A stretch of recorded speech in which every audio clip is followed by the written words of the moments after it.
Сәлем достар, қалайсыңдар? Балдарым мен өзімді тұмауратып қатты ауырып қалдым достар.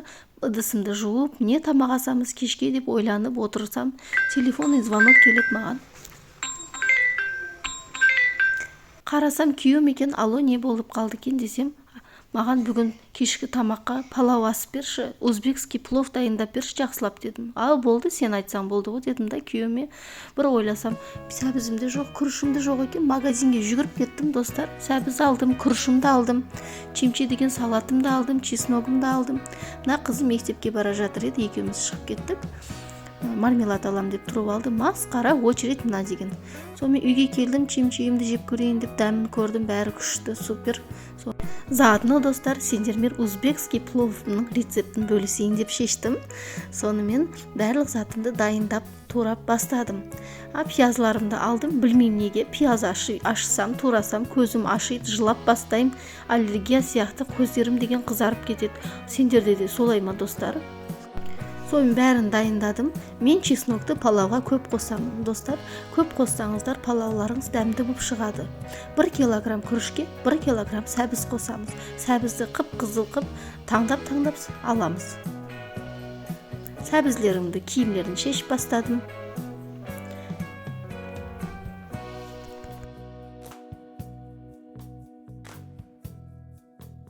Сосын достар, палауға қызанақпен болгарский бұрышымызды да қосуды ұмытпаймыз. Болгарский бұрыш пен қызанақты қоссаңыздар, палауылдарыңыз ерекше дәмі болып шығады. Болгарский бұрыштың жартысын, помидордың жартысын. Ал дайын сәбізлерімізді турап бастаймыз, ұзын әдемілеп тураймыз.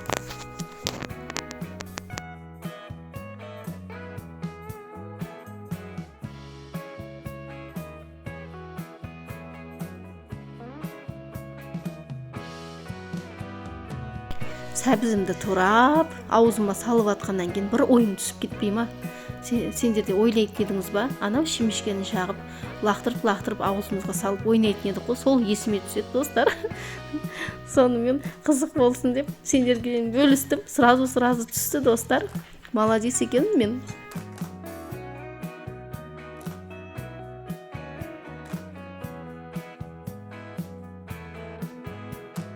Сәбіз тураған кезде достар, бір сәбізімізді обязательно балдарыма беремін. Менің балдарым қатты жақсы көреді сәбіз жеуді. Ал пияз жанға кірістік. Пиязды турайтын болсам қарамаймын осыған. Болмаса қарайтын болсам көзім деген ісіп кетеді деп қарамаймын достар. Ал достар, барлық затын дайындап қойдым. Енді қуырып бастаймыз. Сәбіздің үстіне мен обязательно чеснок қоямын. Сәбіз салғанда чесногымды саламын, жартысыны. Етті қуырып бастағанда етке салам. Етті мариновкаға дайын. Мен 1 сағат бұрын дайындап қоям. Чеснок, қара бұрыш, тұз бәрін істеп мариновать етіп қоям. Чесногымызды салып, жақсылап қуырамыз. Білмеймін неге, осы музыкамен қылып, айналып қыздарыммен билеп кетем мен. Сонымен билеп жатырсам, ойбай тоқтаңдар, мен қыздарымның, балдарымның дәрісін ұмытып кеттім деп дәрісін де бердім. Осылай қып-қызыл қып етімізді қуырғаннан кейін пиязымызды саламыз. Пиязымызда қатты қып-қызыл болмау керек. Жақсылап қуырылғаннан кейін үстіне сәбізімізді саламыз. Қатты отқа сәбізімізді қызартып қуырамыз жақсылап. Достар, жақсылап қып-қызыл болып сәбізіміз қуырылғаннан кейін қайнаған суымызды құйып бастаймыз. Құйып бастағаннан кейін суымыз, сонымен тұздың дәмін қайтадан көреміз. Білмеймін неге, бетім қатты қызарып кеткен. Сонымен отты қазанның крышкасын жауып, газымыздың отын әстен қып қоямыз достар.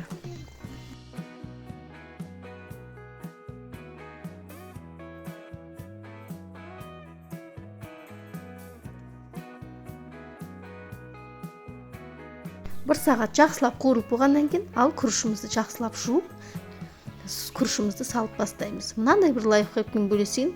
Мен күрішімді осылай суын төгемін. Күріш раковинаға кетпейді достар. Етімізді аламыз. Етімізді алып, күрішімізді саламыз.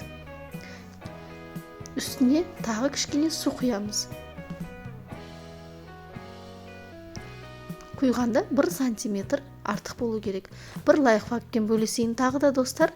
Осы күріштің суы кеткенше отты баспаймыз, әстен қылмаймыз. Күрішіміздің суы қатты жоқ болғаннан кейін ғана достар крышкасын жабамыз. Содан кейін сендердің палауларыңыз рассыпчатый болып шығады. Ал палауым дайын достар. Етімізді жақсылап турап подачаға берейік. Ал ас болсын достар бізге. Рахмет сіздерге. Лайк басып, комментарий жазуды ұмытпаңыздар. Пока.